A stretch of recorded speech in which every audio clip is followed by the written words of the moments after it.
Alhaji Taye currency kò ń ṣe oníjà. Ìbáṣepọ̀ dẹ̀ wà láàrin òun àti Alhaji Pasuma Wonder. But àwọn fans ló ń da gbogbo ẹ̀. Ìwọ ló sáré látẹ̀kùn tó ìdè Ìbàdàn torí Taye currency. Alhaji Taye currency àpèsè one.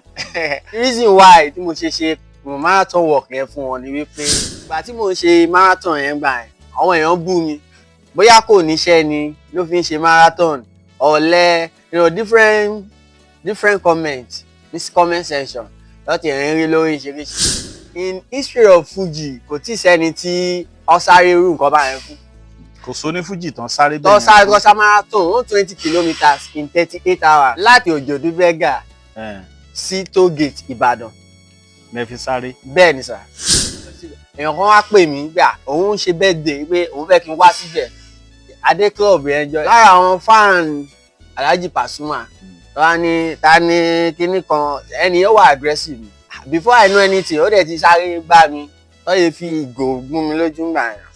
Wọ́n á wò pé ta ni mo lè ṣe marathon fún. Àwọn á sọ pé mo gbọ́dọ̀ lọ ṣe fún Mama Esther Ajayi.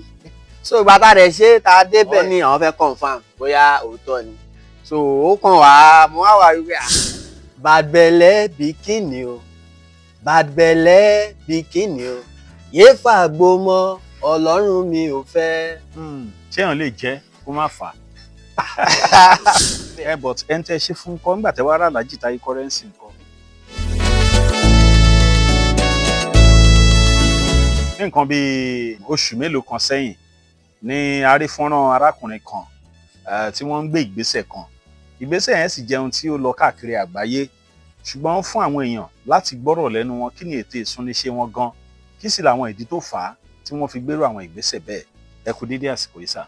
Ẹ bá mi dárúkọ yín fáwọn èèyàn. Orúkọ mi ni Ayọ̀mídé Matthew tí gbogbo èèyàn mọ̀ sí City Boy. City Boy yẹn jẹ́ nickname mi. Ṣé láti ilẹ̀? Láti ilẹ̀ but AY special làwọn èèyàn mọ̀ mí sí dáadáa. But ìgbà tí mo bẹ̀rẹ̀ marathon ni ẹni tó jẹ́ tutor mi ló change ẹ̀ pé ok City Boy mo fẹ́ kó máa jẹ́. Ìgbà wo lẹ bẹ̀rẹ̀ marathon? Mo ti bẹ̀rẹ̀ marathon yẹn ní láti 2010 mo ti ń ṣe marathon. That was about 15 years ago. Bẹ́ẹ̀ni. Now kí là ń pè ní marathon gangan? Marathon ni ìdíje eré tó jẹ́ pé a continuous running là ń pè ní marathon. Ká máa sáré bẹ́ẹ̀ ni láti ìsọ̀kan sí ìsọ̀kan from one place to another. So nǹkan tó ń jẹ́ marathon nìyẹn. Alright, láti 2010 ni mo ti máa ń ṣe but professionally ni mo ṣe 2016 Lagos State Marathon mo participate nínú ẹ̀. Lagos State Marathon yẹn láti bọ́lá ti bẹ̀rẹ̀ bọ́lá sáré ní. That Lagos State Marathon tí àwọn Glo àwọn Access Bank many sponsors they have many sponsors then. So nǹkan tí ó ṣe nígbà yẹn ni pé a sáré láti tó gate nígbà yẹn dé Surulere Stadium. Ẹ sáré lójú títì. Tó jẹ́ marathon. Àpọ̀ ṣàpọ̀ different people ló máa participate nínú kíni ẹ̀ ló máa gba form fún ló máa participate láti sáré nígbà yẹn. So nǹkan tó fa ìdíje ti Lagos State. Ti Lagos State. Wọ́n lè máa ń ṣe ní every year yearly ló máa ṣe àwọn èèyàn máa wá láti Kenya. Kí ló ń inspire yín gan sí marathon stuff? Ìgbà tá a ti wà ní secondary school láti ni mo ti like máa ṣe sport. Ṣé mo ìgbà tó sì ẹni tó máa sponsor mi. So ní church ngbà yẹn mo try láti fi marathon lẹ̀ for some times pé mo ń kọrin. So ìgbà tó yá because every morning is what I do. So pé máa ṣe jogging máa ṣe from that 5 to the 7. So ó ti wá di part and parcel náà pé kíní yóò yẹ kí n máa ṣe continuously.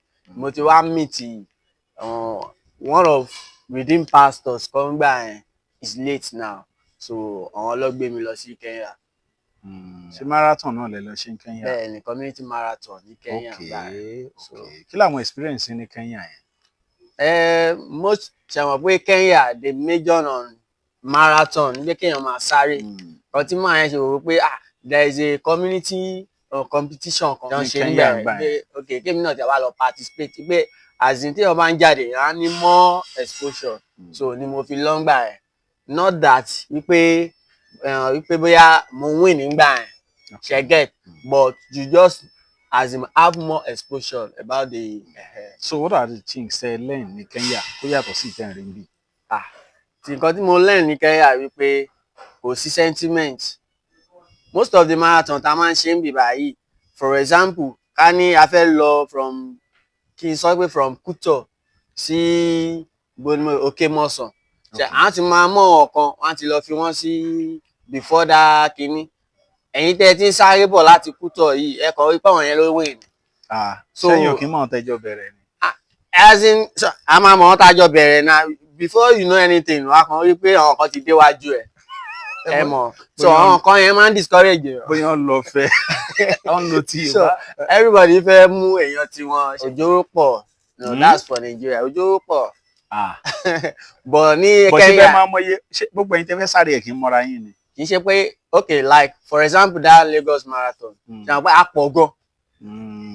A lè mọ́ra so kí ni ó ti ń ọkọ̀ lọ ìgbà tí àwọn ever water tó ṣe nígbà yẹn náà mo participate inú stadium la ti ṣe yẹn gangan la ṣe gbogbo àwọn akérèlé síta yẹn before you know anything àwọn kan ti ẹ̀ sáré rárá wọn kàn dúró ní ẹnu géètì ọ̀dẹ̀ sáré wọlé torí iPhone mo tẹ̀lé lọ́gbà iPad lọ́nà wọ́n máa fún wa iPad wọ́n máa fún wa ní àwọn souvenir kan ever water ló kọ̀ tẹ̀ ṣe kìíní yẹn gbà before you know anything àwọn tí wọ́n ti déwájú ti ń gba iPad. Má dàbí story ìjàpá àtẹ̀rìn nìyẹn wọn lòun lè sáré jùlọ ìyàwó ti tan ọmọ ẹ̀ síwájú pé ìwọ́dúró. But when it comes to àwọn Kenya you use your energy the people will see you wọ́n máa monitor ẹ̀ kò ní sí pé strictly pé ṣé gbogbo èèyàn ló lè ẹni tó lómi lára ń kọ́ṣẹ́ náà máa bá yín sáré.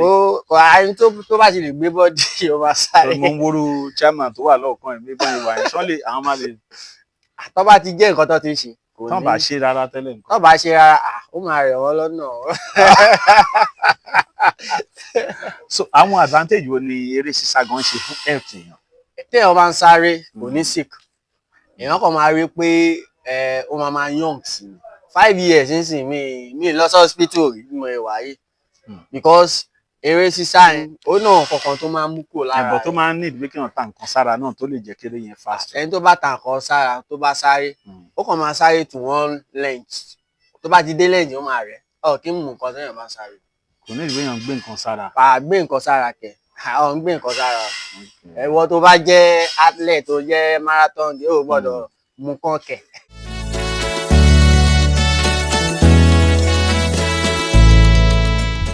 Last year ìyẹn gan ló fẹ́ jẹ́ pé lọ gbogbo ayélujára gan ẹ sáré fún àgbà òṣèré kan ẹ sọ ohun tó gbé yẹn wá gangan.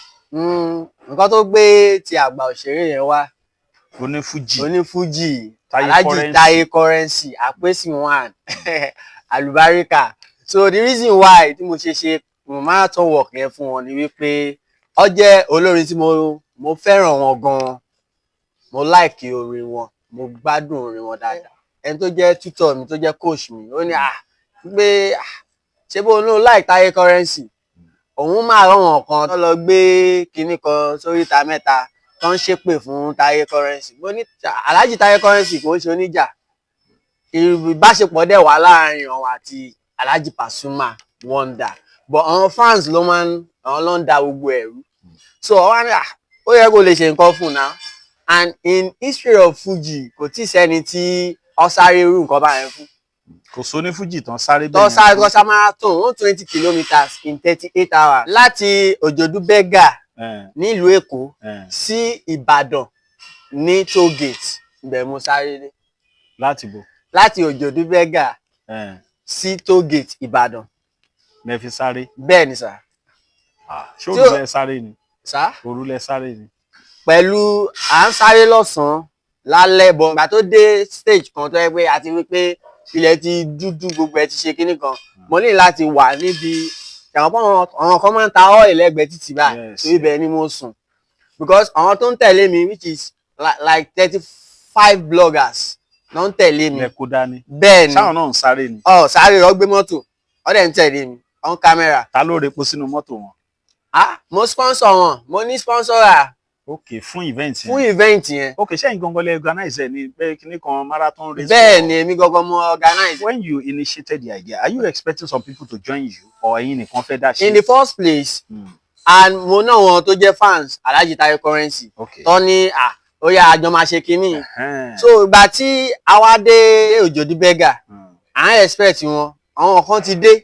Ṣe lọ́wọ́ pé ìṣe tí ń tọ́ ẹ pé bóyá máa kọ́ tí dání, àwọn kan gbé kúlà kéékèèké tó ti kọ́ tí sínú ẹ̀. Wọ́n ní Òjòdú Bagar sí Ìbàdàn kì í ṣe ìrìn kékeré o. Àwọn ní ṣe báwọn rò pé káwọn máa kọrin lọ kọ́. Mo ní this is not for Mary. Tá bá ti débi tá à ń lọ, a máa celebrate ẹ̀. So àtọ̀nà lọ́wọ́ yẹn tiẹ̀ ti sọ pé òun ò ṣe mọ́. Ọlọ́run ò ṣe bọ́ pé okay àwọn máa fọlọ́run sìn ẹ́. Okay, wọ́n fọlọ́run sí. Lọ́wọ́ fọlọ́run sí mi tí mo fi débi tí mò ń lọ. Láti Òjòdú Bagar lẹ́kọ̀ọ́. Dé toll gate. Dé toll gate Ibadan. How many hours lelo? 38 hours. That's about, it's not even up to 2 days. Yes, be 2 days, yeah. Time wo lẹ bẹ̀rẹ̀? A bẹ̀rẹ̀ ní 8. Àárọ̀. Bẹ́ẹ̀ni. Ẹ dúró, ẹ wá ń sáré ní mi tí understand. In the first place, ṣe mọ̀ pé nǹkan tó jẹ́ continuous things báyẹn tó yẹ pé it's a marathon. So mo sáré níbì kan, mo dẹ̀ rìn níbì kan. Àwa tá à ń lọ nílé ìgbésà tí lẹ́yìn ìgbésà tí àṣírí o extra sí redeem láwọ̀ yìí. But most major kìíní ìrìn ni mo fi ń rìn ni because mo break history. Èmi ni first èèyàn tó máa jẹ́ celebrity marathon worker ní Africa. Kọ́ lọ confirm ẹ̀. The reason why tí mo ṣe pọ̀ wọn bloggers pé kó tẹ̀lé mi, mo fẹ́ kọ́ mọ nǹkan tí mi ṣe. Èèyàn kan lòun wá, ó wọ mọ́tò láti London wá sẹ́kọ̀ọ́, ó celebrate ẹ̀. Mọ̀ bóyá ó dúró lọ́nà àbí kinní kan, ó celebrate ẹ̀, ó gbé mọ́tò fún, ó ní endorsement. But èèyàn kan lòun ti rìn fún the former president, ààrẹ Muhammadu Buhari, ọ̀nà wọn rìn fún wọn gbà yẹn, which is ọkàn náà láti ọ̀dẹ̀ débẹ̀ kò sẹ́ni tó monitor wọn. But nǹkan tí tọ̀dọ̀ tèmi ṣe yàtọ̀ nìyẹn tó yẹ pé tó ṣe yàtọ̀ tó ṣe lọ káàkiri life lọ ṣe tí a fi débẹ̀. But ẹ ń tẹ́ ṣe fún nǹkan nígbà tẹ́ wá rà Alhaji Taye currency nǹkan. Ìgbà tí mo rí Alhaji Taye currency in the first place a sọ fún Alhaji Taye currency, a sọ fún wọn wípé nǹkan báyìí la fẹ́ ṣe fún wọn. So ìgbà tí àwọn náà ti wá ń gbọ́ awuyewuye, àwọn tí ń tààgì wọn, àwọn èèyàn ti ń pè wọ́n wípé èèyàn kan máa ń ṣe nǹkan bọ̀ báyìí kẹ́. Ìgbà tá a dé ìlú Ìbàdàn àmọ́lé Alhaji Taye currency. Mọ́lé ẹ̀ ń tẹ̀ ń sáré fún. Àmọ́lé wọn. But ìfẹ́ tẹ nílẹ̀ ṣe bẹ́ẹ̀ ni ìfẹ́ ta ní fún wọn la fi ṣe. So ìgbà tá a dé Ìbàdàn, mo wá pe ara wọn fún àwọn kan pé ilé Alhaji Taye currency la máa ti dé Ìbàdàn báyìí, àti gẹ̀ẹ́tì ilé ẹni tá à ń lọ. Ẹnìyẹn ló wá fún wa ládírẹ́sì ilé wọn. So ní marathon, ṣé o ti rí ẹni tó torí ẹ̀rìn wá báyìí? Bẹ́ẹ̀ ni torí Alhaji. You sure that you walk from Lagos? From Lagos, Òjòdú Bagar. Òjòdú Bagar to Ibadan? To Ibadan toll gate. Ìzírí? Orí ìlò. Òkú? Ẹ ṣáàrí pé mi ì ṣeré. Àwọn bloggers gbé gbogbo ọtí sọ pé irọ́ ni. Gbé àóyá máa wo outcome kan tó máa bá dé. So ó surprise wọn jọ yẹn. That very day, wọ́n ní show kan ní Ìbàdàn jọ yẹn tó fẹ́ lọ kọrin ní Ìbàdàn. Wọ́n ní party kan, bọ́ tún ṣe gbé mi sínú mọ́tò yẹn. Pẹ̀lú ọ̀rọ̀ ta aṣáájọ tún dé ibẹ̀. Ìwọ ló sáré látẹ̀kùn tó dé Ìbàdàn torí Taye currency. A máa ṣe fún ẹ bòkúdà. Ẹ lọ ṣe fún. Wọ́n appreciate. Lọ́jọ́ wa appreciate. Lọ́dún sẹ̀rẹ̀ pé ìmọ̀ ayé ti darí pé yẹ kọ́ mọ̀. Bẹ́ẹ̀ni. Kò yẹ. Inú ìgbèkùn ìwọ náà ti kí. Àìṣenú ìgbèkùn nígbà yẹn. Má bínú. Nígbàkigbà tó bá ń da fún ẹrù ẹ̀kan, alábìíní ò ní lè sọ pé kó jẹ́ nǹkan láyé. Ẹgbà o, ṣẹ́kì ilé, o tún fún ẹ. Ó gba ṣẹ́kì ilé náà fún sápò. Má lè fún ẹran ńlá ni wọ́n sábà wọ̀. Ó yá, ẹ ṣáà ti rí. But èmi dẹ̀ believe, mo máa ń sọ fáwọn èèyàn pé nǹkan tí n bá ṣe fún Alhaji Taye currency mo ti ṣe fún gbogbo Fuji nìyẹn because mo fi pọ́n Fuji léni. But tí n bá ní mo fẹ́ ṣe fún Fuji, ṣe mọ̀ pé èèyàn kan náà la máa fi sọrí. Bẹ́ẹ̀ni. Fine, Èkó ni mi ń gbé nsìn, mi lè wá sọ pé mo fẹ́ ṣe nǹkan láti Èkó sí ṣe pé kò ní Ìbàdàn tún ní origin of Fuji tó jẹ́ wípé ibẹ̀ ni ẹni tó dá so fújì reason lẹ̀. tẹ́ ẹ fi ṣe fáwọn ará Èkó ni pé Èkó kan náà lẹ́jọ́ wà. Bẹ́ẹ̀ ni ó tún wá jẹ́ pé Alhaji Barrister lẹ́tà Alhaji Barrister tó jẹ́ pé ọmọ Ìbàdàn ni wọ́n ni mo ṣe tún fi honour. Saheed Òṣùpá náà ọmọ Ìbàdàn ni. ọmọ Ìbàdàn ni wọ́n so Alhaji Obesere náà ọmọ Ìbàdàn ni wọ́n. Taye currency gangan lẹ ṣe. Taye currency mo ṣe fún. appreciate ẹ. kí ló wá fa pọ́nà yìí bí náà kú nọmba tí. fans náà ló máa ń dá wàhálà lẹ̀ anywhere tí n bá dé city boy èèyàn kan wá pè mí gbà òun ń ṣe birthday pé òun fẹ́ kí n wá síbẹ̀ adé club yẹn jọ yẹn so mi fẹ́ dárúkọ club because ẹni tó níbẹ̀ yẹn ti bẹ̀ mí pé so adẹ̀dẹ̀ bẹ̀ lára àwọn fan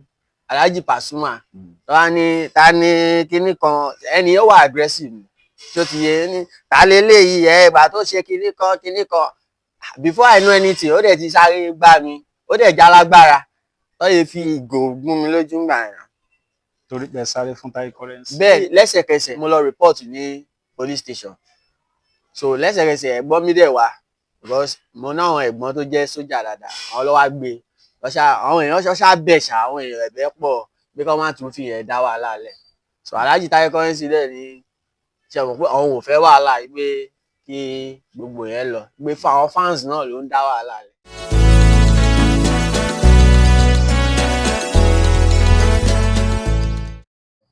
now marathon yẹn wọ́n tún rí kan tẹ́ ṣe fún Mama Esther Ajayi. bẹ́ẹ̀ni because ìgbà tí mo ṣe marathon fún Alhaji Taye currency people said wọ́n ọmọ tó jẹ́ Kristẹni because I'm from Abẹ́òkúta ọmọ Abẹ́òkúta yìí gangan ni mí Abẹ́òkúta mo ti lọ school tó lórí pé university mi ní Èkó so wọ́n pariwo wọ́n tó jẹ́ Christian wọ́n ọmọ ìyá aládùúrà ó lọ ń sáré fún bọ̀ èmi ò wo yẹn náà bọ̀ mo wá wò pé ta ni mo lè ṣe marathon fún àwọn á sọ pé mo gbọ́dọ̀ lọ ṣe fún Mama Esther Ajayi gbé kí n lọ ṣe fún wọn èèyàn kan àwọn ẹ̀kọ́ ló tẹ̀ request ẹ̀ gbé mi gbọ́dọ̀ lọ ṣe fún wọn and I'm not doing this marathon work because of money I'm not doing it because of money ó kàn jẹ́ nǹkan tí mo ní passion fún ni mo ṣe ń ṣe so ìgbà tá a dẹ̀ ṣe tá a débẹ̀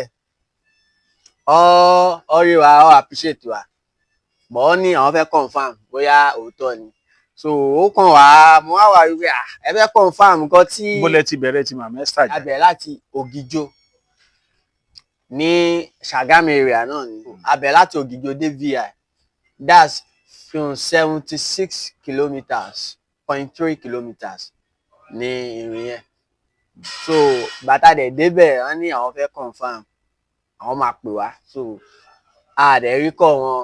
sẹ́yìn ò ní proof kankan pé ṣiṣẹ́ yẹn fún wọn ni.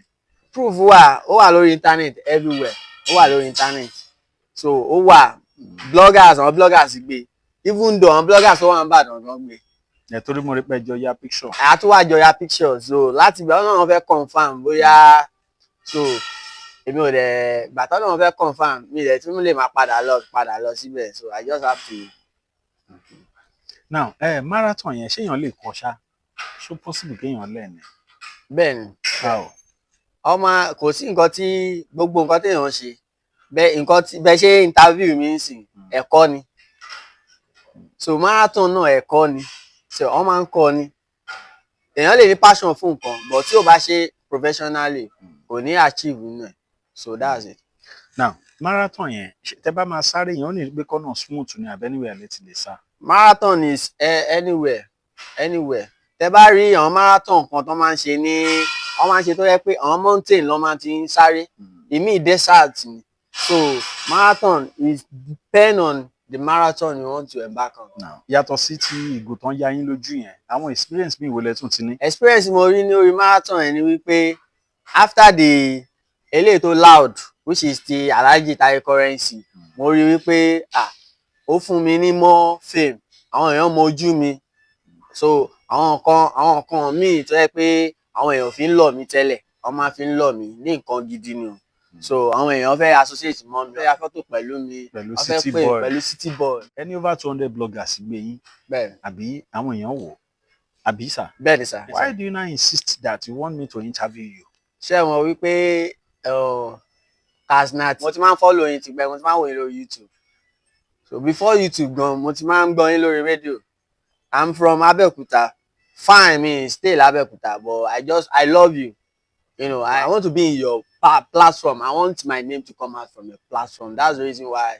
Because you sent me a message that you are so person. I'm not asking you that. You said over 200 bloggers have carried your news, and why do you not insist you want Kasnati Sugar to also have you on our platform? Because I want Yama Obia, it was only Kasnati Muwayo, Osiangu Temi no leg by you. Now, Kini Kasuma expect by.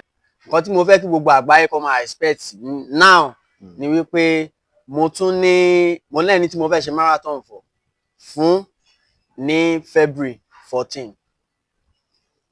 Àwọn èèyàn ìgbà tí mò ń ṣe marathon yẹn gbà yẹn, àwọn èèyàn bú mi bóyá kò níṣẹ́ ni ló fi ń ṣe marathon, ọ̀lẹ, you know, different comments ní comment section láti ẹ̀ ń rí lórí ìṣeríṣi. So èmi ò wo comment section yẹn because n bá wo comment section yẹn mi ní débi tí mo fẹ́ dé. Fine, most of people tó sọ pé ẹ kò bí a kò níṣẹ́ ni kò ṣe kíni lẹ́yìn privately hàn chat mi gbà tí Alhaji Taye currency ó appreciate mi gbé kí n fọ́ wọn lówó. Ṣé believe pé àwọn èèyàn tó wọ́n sọ wípé tí n bá ti fẹ́ ṣe ní marathon sìn àwọn comment section ni o gbé kí n máa pè wọ́n sí kájọ máa ṣe. So plan tí mo ní mo tún fẹ́ embark lórí another marathon work for my daddy Prophet Oladele Genesis. Wow, for Genesis? Yes, sir. Why? Nǹkan tí mo fẹ́ ṣe fún daddy Genesis ni wípé most of new generational pastors now tá a bá ní kàkà ní méjì mẹ́ta most of them they are selfish. So tá a bá study daddy Genesis dáadáa a rí wípé when you are preaching love now o ń preach love wọ fún ara ẹ tó ń preach love o show àwọn èèyàn ní love rí because people don't study Bible now they study you. Nísìnyí tẹ́yẹ jẹ́ Kasnati tẹ́ jẹ́ AOP yìí tí gbogbo èèyàn mọ̀ yìí ṣe mọ̀ pé àwọn kan wà tó yẹ pé ẹ̀yin lọ́wọ́ máa study àwọn kan wà tó dẹ̀ pé wọ́n máa mú yín as mentor àwọn kan dẹ̀ wà tó yẹ pé ìṣubú yín ló ń wá. So bí ọ̀rọ̀ yẹn ṣe rí nìyẹn daddy Genesis tá a bá rí most of his word àwọn sermon is inspirational tó yẹ pé àwọn ọ̀rọ̀ tó yẹ pé o máa kọ́gbọ́n nù ẹ̀ ló máa ń sọ.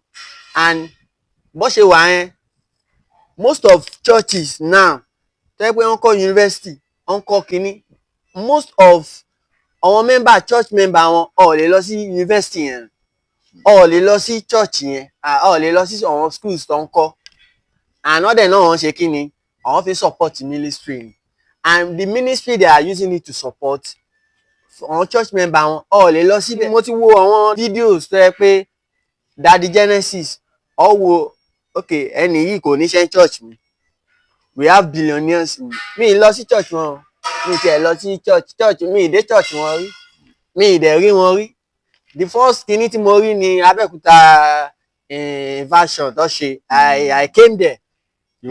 Yes na mo wá síbẹ̀ láti Èkó mo wá síbẹ̀ mo wá gbàdúrà fún ara mi mo dẹ̀ padà. Ṣé gẹ̀ ṣe tán currency gbà yẹn mi tí ṣe tí ìyá yín gò lójú gbà yẹn. So ṣe ẹ get nǹkan tí mi sọ. Yẹn wáyé ní October 1st, 2nd, 3rd. Yeah. So you were there. Yeah. November la ṣe ti Alhaji Taye currency. Okay. Yeah, November 4th. So most of àwọn tó ń kọ́ church àwọn new generational pastor they are after the money. Okay, nísìn when we have billionaires in your church and a dẹ̀ ní àwọn èèyàn tó jẹ́ pé ọ̀ lè feed ara wọn ọ̀ lè feed family wọn most of àwọn pastors mi náà ń ṣe o but eléyìí tèmi rí òun ni mò ń sọ ti daddy Genesis òun ni mò ń sọ. So kì í ṣe ìgbà tí èèyàn bá kú ni kéèyàn ọ̀nà èèyàn and tèmi bá fẹ́ celebrate èèyàn it's not about plaque gbé bóyá mo gbé plaque or mo fún láwọ́ọ̀d mo fún ní kínní I use my own energy and my talent to celebrate the person. That's the reason why èmi ṣe yàtọ̀. So your next plan now is my to next do plan a marathon for Genesis. From where to where? From Interchange Shagam to Daddy Genesis Church. Ó ṣe John Express lẹ́yìn gbá yẹn ló dúró rárá ni. ṣe àwọn pé èèyàn gbọ́dọ̀ wá security gbogbo caution. marathon tẹ̀ ń sọ látàrọ ẹ̀ tí ẹ̀ sọ ọ̀nà Sango àbí bẹ́ẹ̀ yẹn ò ṣe é gbé. àwọn ibì kan wà tí ò gbọ́dọ̀ lọ. because ìgbà tí mo ní experience kan ìgbà tí mo ṣe ti Alhaji Taye currency bàtà fẹ́ dé group Alhaji àwọn kan sọ pé group Alhaji ọ̀tẹ̀ ti pè mí pé báàlẹ̀ fẹ́ débi group Alhaji ẹbí kìíní àwọn bloggers yẹn ilẹ̀ dẹ̀ ti ṣùgbọ́n it was around 9 wọ́n ní àwọn ò lè lọ́mọ́ bóyá city boy bóyá a máa páàkì síbi báyìí tó bá dá ọ̀la a máa dé kí mo ní àlè park. So thank God for Lagos. Mo appreciate Lagos State, Ogun State and Oyo State. They are doing in talk of security. You know, on try. So ọ̀nà Sango ṣe gbé marathon lọ ni. Mi ò lè gbé marathon lọ bẹ̀rẹ̀ ibẹ̀ yẹn rọ̀. ọ̀nà Sango àgbàdo ìjà crossing. ẹ̀kan mú bá kò ṣe gbé. náà láti Ṣàgámù lẹ ti fẹ́ bẹ̀rẹ̀. interchange to Genesis Church. bẹ́ẹ̀ni. Well, káwọn èèyàn wash out fún yẹn ṣá. bẹ́ẹ̀ni. yàtọ̀ sí marathon, is there any other thing you are doing? Yeah, I'm a musician. bẹ́ẹ̀ni. Up to now. Up to date musician ni mi. ṣé fújì lẹ́yìn náà kọ? I'm a secular kìnnì mo kọ juju fuji ni mo mix gbogbo ẹ̀ papọ̀. and I'm a gospel singer as well, but tí n bá déta tó bá yẹ pé ẹ pè mí síta fún party òkú àgbàlagbà mi ṣáà lè fáwọn máa kọrin. but nǹkan tí ẹ bá náà bẹ́ẹ̀ la máa ṣe bẹ́ẹ̀ ni. inú orin àti marathon ni ó lè kọ́ bẹ̀rẹ̀. ṣé àwọn pé orin àti church láti ń ṣe orin. ok ìyẹn ti pẹ́. láti church. but ṣe ní band. mo ní band. mo ti ṣe album gan. mo ti ṣe album mẹ́rin. bẹ́ẹ̀ ni. ó ga ọ nǹkan tẹ́ kó pọ̀. kí ni first album mi? first album mi mo pè ní gospel gyration. ṣẹlẹ́mu ni. no mi ń ṣẹlẹ́mu. ṣe mọ̀ pé nǹkan tí èèyàn bá ń ṣe èèyàn gbọ́dọ̀ wà unique lórí nǹkan tó bá ń ṣe. mo wò pé fine everybody ti ṣe style different kind of music. ok jẹ́ n fi gospel gyration jẹ́ kí n fi. ìyàrí sí ilé ọ̀kọ̀ọ̀kan Holy Ghost fire máa fi ṣẹ́gun wọn. inú ẹ̀ náà ni mo ti kọ. ìyá kílẹ̀ pé yìí. ìyàrí sí ilé ọ̀kọ̀ọ̀kan. ilé ọ̀kọ̀ọ̀kan. bẹ́ẹ̀ ni. me understand. like onílé ọ̀kan. okay. like ní as in iwájú lẹ́yìn. àwọn ìyáálé ọ̀kan. Holy Ghost fire máa fi ṣẹ́gun. ibẹ̀ náà mo ti kọ bad belle bikini o bad belle bikini o yéé fàgbó mọ́ Ọlọ́run mi ò fẹ́. ṣé èèyàn lè jẹ́ kó má fà á. inú orin yẹn ibẹ̀ náà ni mo ti kọ mo ti lọ o Boko Haram ayé mi ò mo ya mọ́ ọ lọ́wọ́ mo rí Boko Haram ayé mi ò lójú àlá ó ní kí n lanu mi pẹ́nu mi á kún fákàrà kọ́ mo kó bàtà ẹsẹ̀ mi méjèèjì mo gbọ̀n kábákábá mo ya dánúdánú mo ti yá o Boko Haram ayé mi ò mo ya mọ́ ọ lọ́wọ́ àánú rẹ̀ ń ṣe mí Boko Haram ayé mi tọwọ́ Ọlọ́run mi bá tẹ ọwọ́ yóò sì rí ikú e. ó ti yé mi so ẹ tún ń kọrin náà. bẹ́ẹ̀ ni mò ń kọrin. so ìgbà wo lẹ ní kí gbogbo àgbáyé máa expect Genesis yẹn. February 14. ìjọ ìdẹ tún ní birthday ìyàwó Genesis o. mi mọ èmi kàn ṣe gbogbo nǹkan. ẹ̀mú tún sọ fún yín náà ni ìjọ ní birthday ìyàwó Genesis Global February 14. February 14. yes. so tó bá yẹ pé February 14 ni máa bẹ̀rẹ̀ ní February 13 so that máa lè débẹ̀ ní 14 yẹn gbọ̀ngàn. oh that's good. It's a good one. Ọjọ́ àkọláyọ̀. Àmín. It's going to be a successful one. Amen. Kí ni support tẹ́ ń fẹ́ lọ́dọ̀ àwọn èèyàn generally? Because ẹ sọ̀rọ̀ kan lẹ́ẹ̀kan, ẹnìkan ló ń sáré fún former president. Bẹ́ẹ̀ni. Àbí nǹkan kan, you are saying something about that. Bẹ́ẹ̀ni, mo sọ ní ara àwọn ọ̀rọ̀ tẹ́ sọ, èèyàn kan ó fẹsẹ̀ rìn láti Èkó lọ sí Abuja. A ó fún ní presidential treatment. I appreciate it then. But ṣàǹfẹ́ kò sẹ́ni tó follow ẹ̀ lórí nǹkan tó ń ṣe. Another person ó wa mọ́tò láti London ó wá sẹ́kọ̀ọ́, they appreciate him. But mo ṣe marathon walk from Lagos to Ibadan 120 kilometers in 38 hours tí ò ṣẹlẹ̀ rí l'Africa. Mo fẹ́ kí kinní yẹn mo fẹ́ kó máa sound létí àwọn èèyàn. Ó yẹ kí àwọn èèyàn ti appreciate mi now. Appreciate in what way? Ó yẹ kí àwọn èèyàn fún mi ní endorsement. Bọ̀bọ́ yẹn ló tiẹ̀ ṣe irú nǹkan báyìí. Mo fẹ́ sọ fún yín wípé ìgbà tí mò ń lọ ìyálé biscuit òun ni mo máa ń jẹ. Mo ṣe àwọn pé ẹni tó ń ṣe marathon nísìnyí mi lè lọ jẹ̀bà, mi lè lọ ṣe kíní. Ìyálé biscuit ni mo ṣe kíní, òun ni mò ń jẹ. Fearless òun ni mò ń mu. Fearless ò fún mi ní endorsement now. Ó yẹ kó tiẹ̀ wò pé ok bọ̀bọ́ ẹ̀ jẹ́ ká tiẹ̀ ya fọ́tò ẹ̀ kákọ̀ tiẹ̀ fi sínú kíní. Mo need endorsement. Àwọn èèyàn as in káwọn èèyàn bá appreciate. Bọ̀tẹ́lẹ̀ ní sponsor náà kí ló tẹ̀yìn náà write àwọn company ten promote. Téèyàn bá ṣe nǹkan ṣàmọ̀ pé mo sọ wípé ti Alhaji Taye currency òun ló bring me to the world. But ṣàmọ̀ pé tí n bá èmi tó ti mojú mi táwọn èèyàn ti mọ̀ mí tí n bá ní mo lọ write wọn ní that very time before I embark on marathon work for Alhaji Taye currency ọ̀ ní fẹ́ dá mi lóhùn. But now táwọn èèyàn ti rí nǹkan tí mo ṣe fine àwọn ti rí tí mo ṣe fún Alhaji Taye currency wọ́n dẹ̀ ti rí tí mo ṣe fún Mọ́mí Esther Ajayi. So and I'm embarking on another one for Daddy Genesis. Fine kì í ṣe appreciation yẹn kì í ṣe nípa owó nìkan. Wọ́n lè pè mí fún àwọn schools mo lè train àwọn schools. Wọ́n lè pè mí àwọn church lè fẹ́ ṣe marathon works kọ́ pè mí I will be their tutor. So kì í ṣe gbogbo ẹ̀ it's not about everything is not about money. Ìjọ́ ò lè máa ṣe Ọbásanjọ́. Ti Ọbásanjọ́. Aremu Olusegun, former president in Nigeria. Okay, tí bá ti parí ti Daddy Genesis. March làwọn birthday wọn. Ẹni pé mo tún fún yín láìdí àbẹ́yẹn. Ọmọ March ni president Aremu Olusegun Ọbásanjọ́. Wow. Ebenezer Obey April. Wow. So idea mo tún fún yín o. Wow. It's now left to you. All right, tí bá ti ṣe ti Daddy Genesis tán ní 14. So I will be preparing for my daddy. Former President Olusegun Obasanjo, Aremu Olusegun Obasanjo, which happened to be my daddy, and ó tún jẹ́ old student mi. BBHS. Yes. Wow. BBHS ni mi. So Baptist Boys High School. April làwọn. Ẹ yẹ ká máa mú lẹ́sẹẹsẹ. It's nice to have you on our show. Ẹ sọ telephone number yín, ó possible kára àwọn tó fẹ́ pè yín.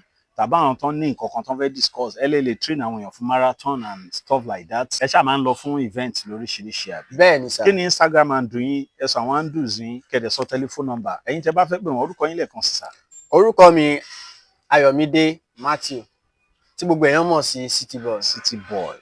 Telephone number táwọn èèyàn lè pè mí sí is 091 23 61 21 64 lẹ́ẹ̀kan sí 091 23 61 21 64. Ó tún lè WhatsApp ní 081 63 07 8527 lẹ́ẹ̀kan sí 081 63 07 8527. Instagram City Boy, ní TikTok City Boy, Facebook náà City Boy Ayọ̀mídé Matthew. Okay, City Boy CITY. Bẹ́ẹ̀. All right, Instagram, TikTok, Facebook Ayọ̀mídé Matthew City Boy. City Boy. Yeah. All right, ẹ kúṣẹ́. Ẹ ṣé gan-an. Ọlọ́run ni yọwọ́ lọ́rọ̀ wa. Thanks so much for coming. Ẹ̀yin fan all over the world. Mo rò pé ẹ ti learn one or two things láti inú èrè wọn náà, and I believe God will promote you. Amen. He will elevate you. Amen. Ẹ̀yin tẹ́ ń support wọn náà, ẹ má padà lẹ́yìn wọn. Ẹ bá rí àwọn tó ní ẹ̀bùn kan tí wọ́n dẹ̀ ń fi ẹ̀bùn yẹn ṣe nǹkan gbóríyìn fáwọn èèyàn, ó yẹ ká máa appreciate wọn. That's one of the reasons I have to have him on my show. Because ìgbà tó ń message me over 200 people ti gbé, why do you now, and wọ́n sọ one or two things kan tí mo rí bí yes. Àwọn fan tèmi náà, I have to let you know more about you. So and thanks so much for having me, sir. Thank you, sir. Ẹ ṣé gan-an.